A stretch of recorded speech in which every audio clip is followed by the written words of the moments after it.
Hello, everybody, and welcome to this Wednesday £100 meeting of Overeaters Anonymous. It is Wednesday, the 27th of December, 2023, and I am delighted to introduce Marla S to be our speaker today.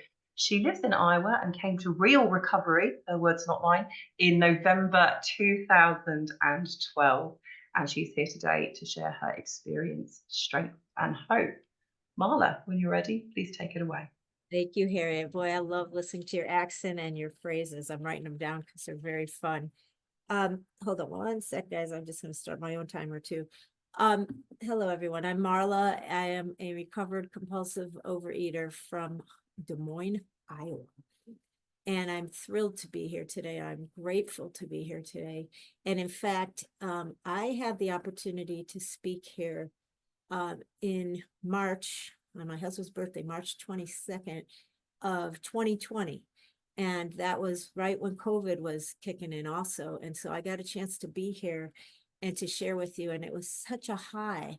And I'm just thrilled to be here again. But I want to let you know that between that meeting and today, it's just amazing because my life has not been a piece of cake. There have been several really bad things that have happened in my world with my family's health, and a very, very good friend, mother figure dying.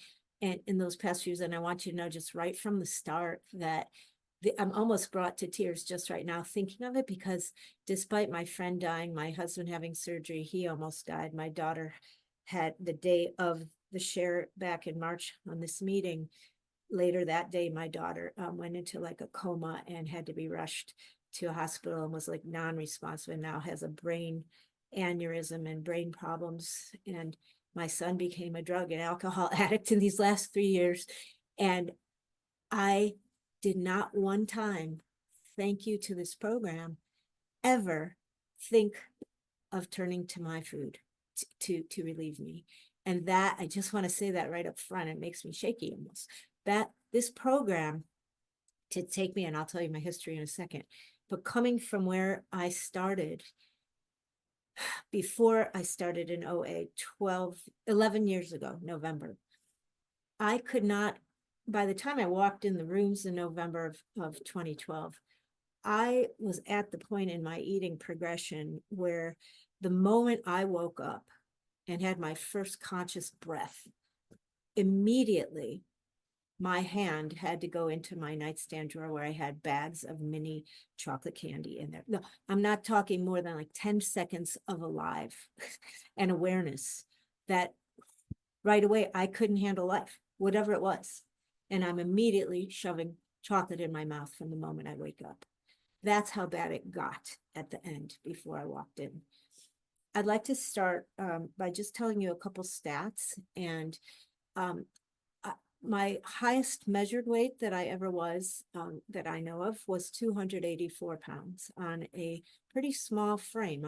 At the tallest I've ever been, it was 5'2", and now I'm about 5'1", but 284 pounds on a 5'2" body, that was over 150 pounds more than what I am today. And life as a morbidly obese person, I was wearing like a 5X in my tops and dresses, a 32 in my pants. I couldn't move very well. It hurt me to stand for 3 to 4 minutes. Walking from my front door to my mailbox made me lose my breath. I had to go into yoga contortions to do basic body hygiene. It was embarrassing. I felt sweaty all the time. I felt stinky. I had low self-esteem. I was really terrified that one day at the end, I was going to have to call in work fat because it was gaining weight so rapidly that I couldn't. I was terrified that one day I just wouldn't have any pants that would fit. And I had lost by the end, and the way the food progression had gotten so bad for me at the end, I had lost pretty much all self-esteem, all sense of aliveness, all spirit, all spunk. And I would go through the motions of living as a mother of 2 children and a full-time employee and a wife. And I would go through the motions of life as a walking dead zombie. And I'd put on my little smile and I'd go out into the world and let you think that I had a life. And then when I'd come after work, get right back in my car, and I had donuts and whatever else. I needed, like, by the end, and I'm starting at the end, I want you to hear that first. I needed like a steady drip, an IV drip of high fat foods and high sugary foods constantly flowing through my body in order to make it through a day, to just feel okay. Just feel okay. I don't know what I thought was going to happen if I didn't supply, but it's like the heroin addict until I could get my hit. I mean, I was really, truly very edgy, very irritable. The big book talks about restless, irritable, discontent. If I'm not using, when I wasn't using, I was edgy, irritable, discontent, sad, depressed, so many emotions. And I couldn't tell you why. I mean, because I had a decent life. Okay. So what had happened is the food took over my life. Now, Kevin, is now a good time to show the pictures, do you think? Okay. Kevin was, I think, kind enough to be the one to make the collage of the pictures. Let's see if we can see them. If not, I have it on my own screen somewhere. I'm not seeing it. Is anybody else seeing pictures? Okay.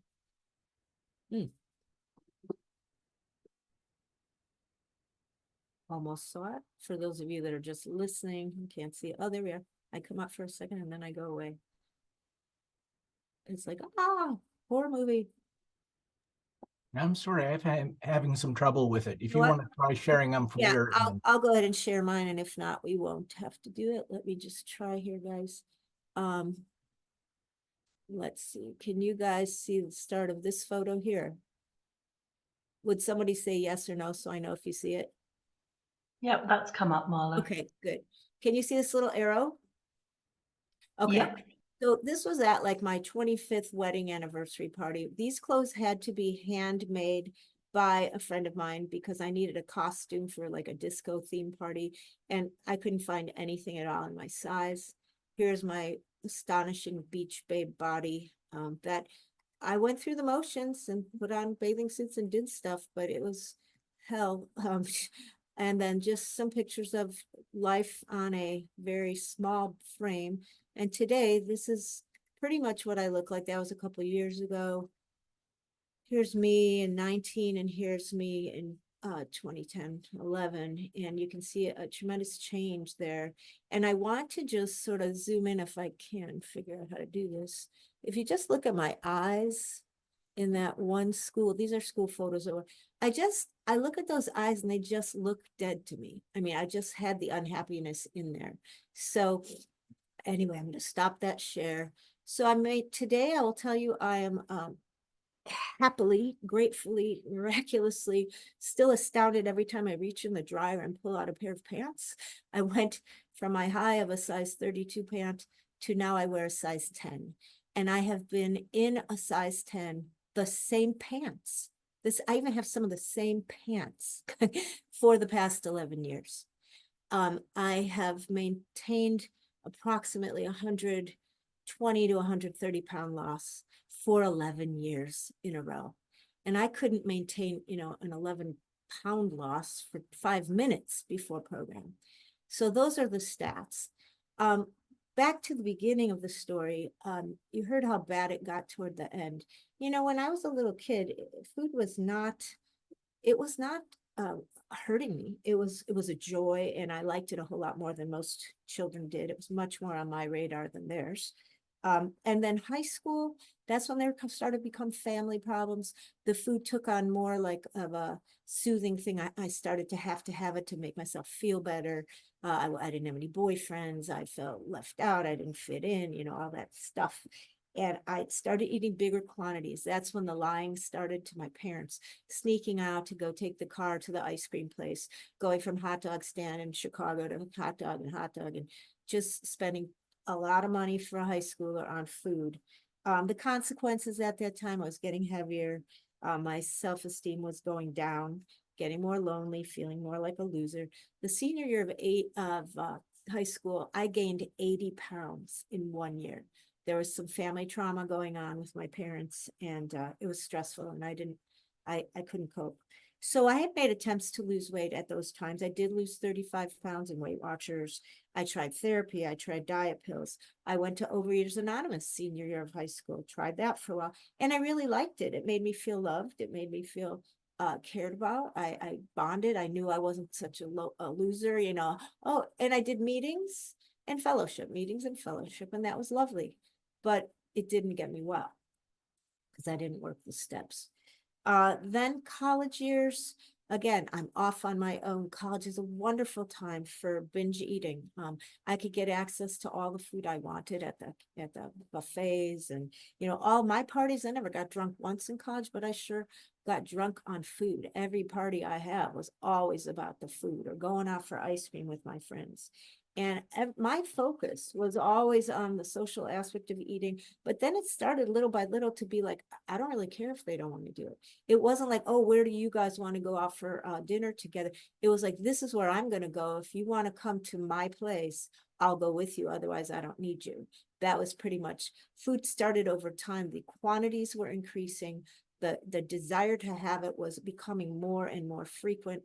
I would think all night long about what I was going to bake in the morning the next day and get up really early to do that. And the binges started too. I'll tell you one thing that was really amazing, and this is something that I've learned, that I'm sure most of you have. If you're not a normal eater, like I'm not a normal eater, what blew me away was looking at normal eaters eat.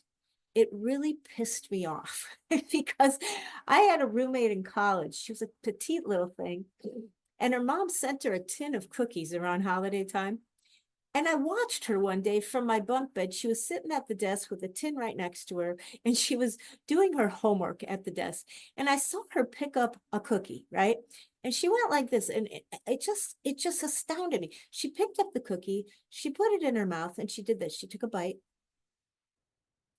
and she chewed it, and then she put it down on the napkin. And I was going, what the hell are you doing, woman? You know, I could not, like, what is the point of putting the cookie down? You know, because for me, the moment a cookie enters my mouth, I go off on this, you know, oh my God, one is good, so let's have two. Two is excellent, let's have five. Oh, five. And before I know it, the whole tin of cookies is gone without me knowing how it happened. But she would, and then she'd pick it up again and have another little corn. My daughter used to torque me off. She would reach into her little bag of M&Ms, and she'd reach in or pour out like 3 or 4, put them in her mouth and put the bag down, or roll it up and put it back in the cabinet. That was like speaking a foreign language to me. I had no concept how they were doing. And I interpreted that to mean that I had no self-control, that I am willpowerless, that I'm a loser. What's wrong with me, right? Okay, now this is how my life went on. I would watch normal eaters throughout my adulthood, throughout college life. I'm watching normal people who can overeat on Christmas cookies around holidays, or other people steal their children's Halloween candy like I did. Okay, other people can binge on, you know, February Valentine's chocolate every now and then, and they might overeat for a little while. I've seen people at Thanksgiving, they get really fat, they get really full, and they're laying there with their hands on their belt. And other normal eaters can overeat sometimes too. They can look like I did for a little while. But the difference between the normal eater and Marla, who happens to be the type of compulsive overeater that is described in this book, I am an alcoholic eater, okay? I start eating, and certain foods, I learned over time in this program that there are certain foods that when they go in my mouth at all, one bite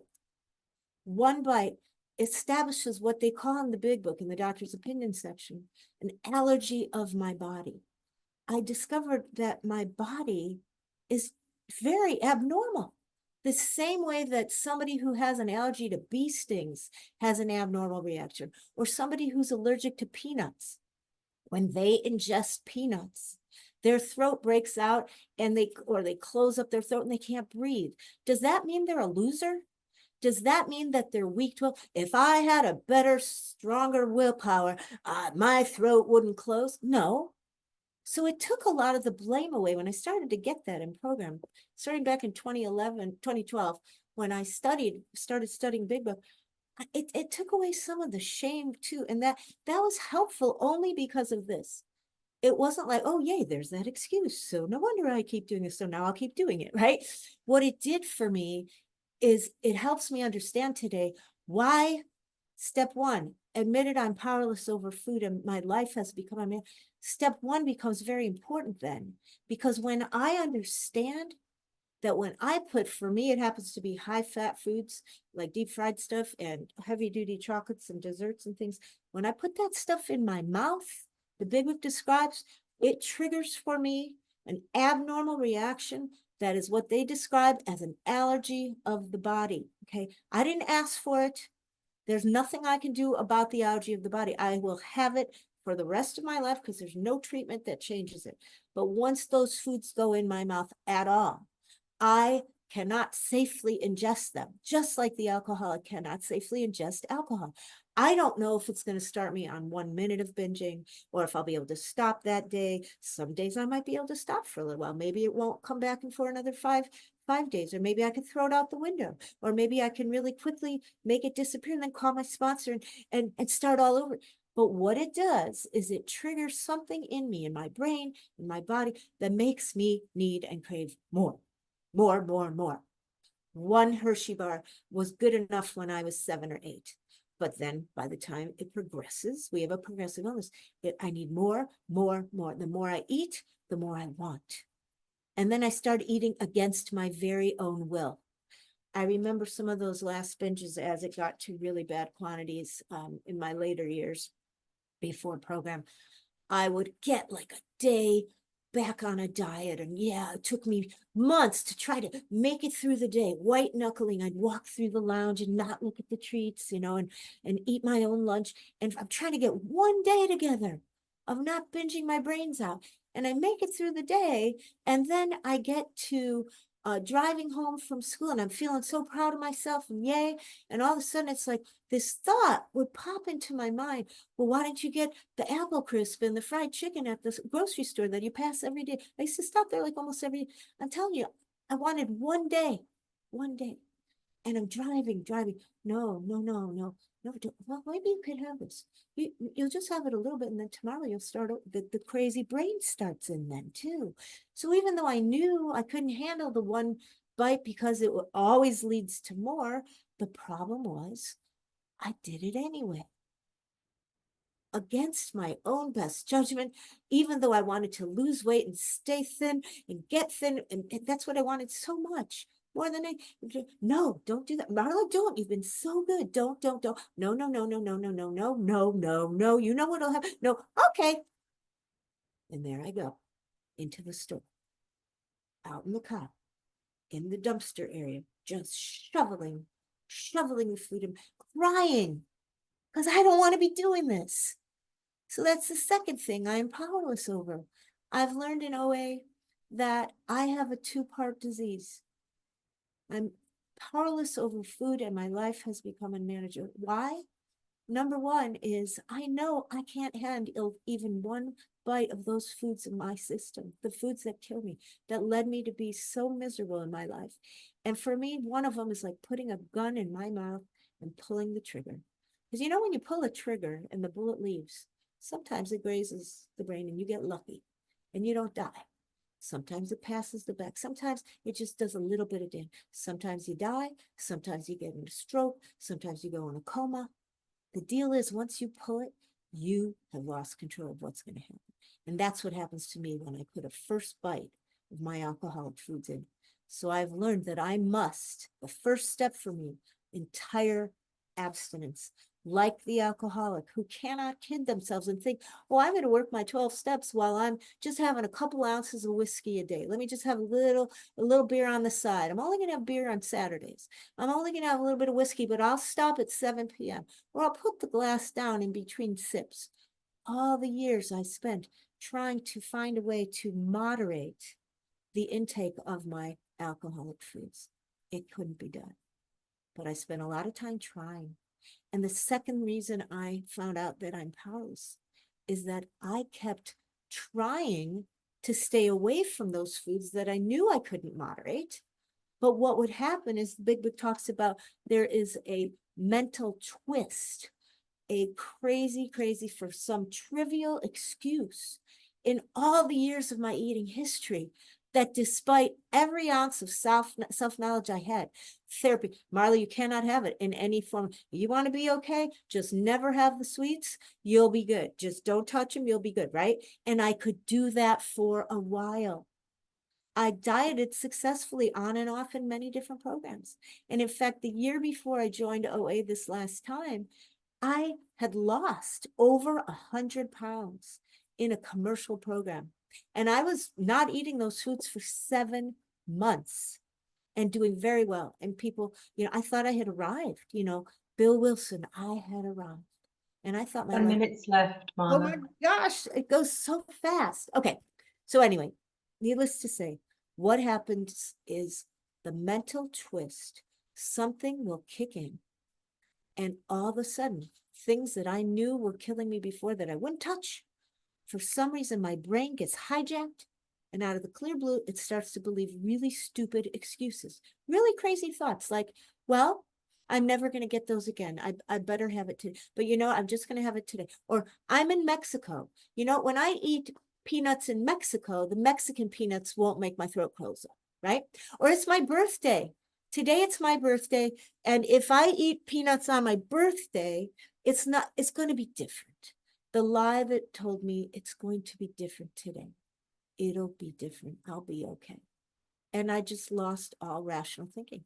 And that's why step 2, when it says, came to believe that a power greater than myself could restore me to sanity.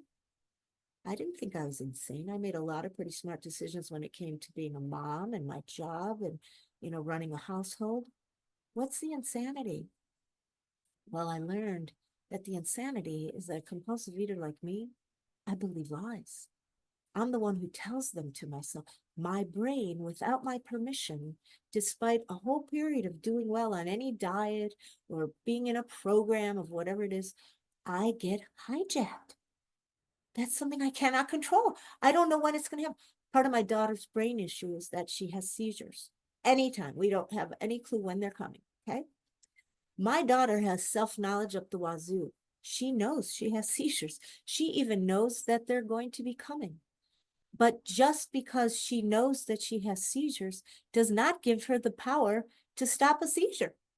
Look, I know I'm a compulsive overeater that can't put any chocolate or high-fat foods in my mouth. But just that self-knowledge and knowing, oh no, once you start, you can't, it wasn't enough. Because when Sammy has a seizure coming on, she can go, oh my God, I'm having a seizure. I don't want to have a seizure. No, I'm not going to have a seizure. You cannot self-will yourself not to seize, can you? And if I don't understand in this program that I cannot self-will myself into having a brain that sees reality when it comes to food, my brain doesn't do that. And I finally got desperate and I realized I need something because I can't, no matter how long I'm on a diet, no matter how much weight I lose, no matter how badly I want it, against my own will, someday I will start eating again. I have no defense against it. And so I will fast forward. I know this is very out of sequence and I'm sorry. I just can never keep a story going in a straight order, but please forgive me on that. Hope you're getting bits and pieces here. I walked into OA after I had tried OA 3 times in the high school, early college, early 30s, and then I didn't come in again until 49 years old in 2012. And at that time, I was beaten. Then that was the only time I was ready to work the steps. Why? Because I had beaten bloody to a pulp by the food. When I lost those 100 pounds the year before, and I finally had the body that I had wanted for so long, and I was healthy and I could move and I could see my feet and I could cross my legs and I could go on roller. I had all the things I thought I wanted. I had the weight loss. But that wasn't enough because my brain still got hijacked one day. And I started eating chocolate chip cookies that I thought I was just going to have that one day. And that started me on like another month or two of the most horrible binging of my life. I gained 30 pounds back in 1 or 2 months. And it was terrifying. I did not want to go back to that body. And so that's when I walked into OA. And I remember standing at the podium the first night. And I thought to myself, literally, they let you go up there to get your chip of desire, your 24-hour chip of desire. And I wanted it badly this time. I knew I was desperate. I was willing to do anything. And I walked up, I remember the exact thing I was thinking. Will somebody please get control over me? That was it. I knew I had no control. And that evening, I was willing to do anything. I stopped the fighting. I stopped telling the sponsor what I needed to do for my food plan. I got abstinent that evening. I put down those alcoholic foods. And I'm not going to tell you it was easy. If anyone tells you that putting down your food in the beginning is a piece of cake, no pun intended, they're probably lying. But if they're not lying, they're lucky. Because for me, putting down my food in the beginning was a white knuckle experience. I had to get 5 minutes, Marla. Thank you. I had to get all my trash out of the house. I had to change all of my habits. I'd stopped going to restaurants for the first 3 months of recovery. I made myself go upstairs to bed when my husband went to bed much earlier than I would, because I knew I couldn't trust myself to be on the main level with food. I would binge terribly at nighttime. I didn't go in my staff lounge. I didn't go to parties. I changed my life. I didn't go out to eat with friends. I finally started asking friends, like, do you want to go on a walk? And I'm like, that is so foreign to me. Do you guys want to come over and play games? Do you want to exercise together? But I started having to do other things. The first week of abstinence, I was angry. I was irritable. I was grieving. I was depressed. I knew I was losing my best friend. It felt like that. But you know what? The only reason I was willing to white knuckle it is because I knew from you guys that there was hope in this program. I had heard people that had been maintaining their weight loss happily, contentedly abstaining for more than 10 years in OA. And then when I heard those long timers, and now I was like, oh my God, you don't have to die in this disease, Mom. And I wanted what they had. So I started listening to the people who had what I wanted. And I just followed their directions. And my sponsor, we used to call her Hitler. I hated her. She was so mean in the beginning. And I hate to say, I'm not meaning that to offend anyone, because I personally did not. But she was so mean, I felt scared of her. But I did it anyway. And it was like, if you're drowning in a grave and you need life, and someone reaches their hand down into your grave, and dirt is, I was suffocating. They reached their hand down on me. They said, take my hand and do what I tell you to do. I'll pull you out. And I used to say things like, yeah, but could you change your nail polish first? I'd really like to see someone that has pink polish instead of red. And I just wouldn't take the hands because I wasn't desperate. But I got desperate. I forced the food down. I made phone calls when food screamed at me. I wrote, I went to meetings, I took a walk, I took a nap, whatever I had to do to keep it down while working the steps and doing assignments and weighing and measuring my food and doing all sorts of things that I didn't want to be doing. Why did I do them? Because I had no other alternative if I wanted to get well. And I just had to do the suffering. And I prayed like crazy those first few days. And then eventually, after the first week, it got easier because the allergy foods were leaving my body. They were detoxing. It gets easier and easier. And the more I worked the steps, the less I started thinking about food. And over time, I went through all of the steps in a few months. It took me a few months to get through the steps. And while you're working the steps, sometimes you're going to have those food thoughts. But it's not the same as a brain hijack. There's a difference between having a food thought and having my brain get twisted and hijacked. No, a food thought is, oh, I really want to eat. I really want to eat. I really want. That's a time I can intervene. That's a time I can make a call. That's a time, but it was that drive. And no. Boop, boop, boop. That's different. Then I'm screwed. That's like a seizure. Okay.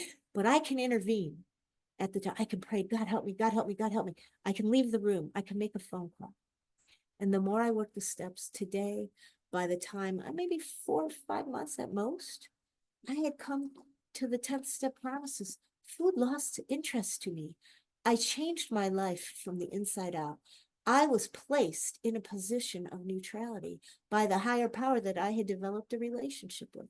I didn't have that from the beginning. You don't have to believe in God. You don't have to have a relationship with higher power in the beginning. You get that as a result of working the steps. As long as you are willing to do the work and do the steps and not just show up at meetings, get hugs and make phone calls and talk to people. People and the fellowship is fabulous, but we, the fellowship, are not the steps. The steps give you the recovery. Today, thank you, God, I am placed in a position of neutrality. I can be around any food there is. Nothing about food bothers me. I've touched food. I've baked food. I've been in rooms. I was at a staff lounge party once where they had turned the whole room into Willy Wonka chocolate land. And when I walked in there, you guys, my first response, well, they even had chocolate fountain. My first response was, this is so pretty. Pretty.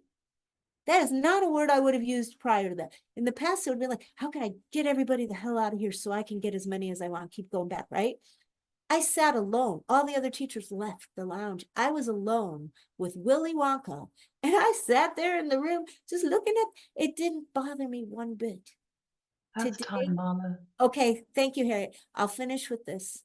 If you are new, if you are in program and you're still struggling, if you can stop fighting and just be willing to do the initial pain, you can get a life you dreamt of. You've dreamt of that you don't fight food anymore, and that you can have an absent life and feel so many other good things that happen to you.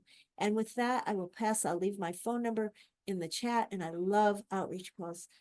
Hopefully it made some sense. Thank you. I pass.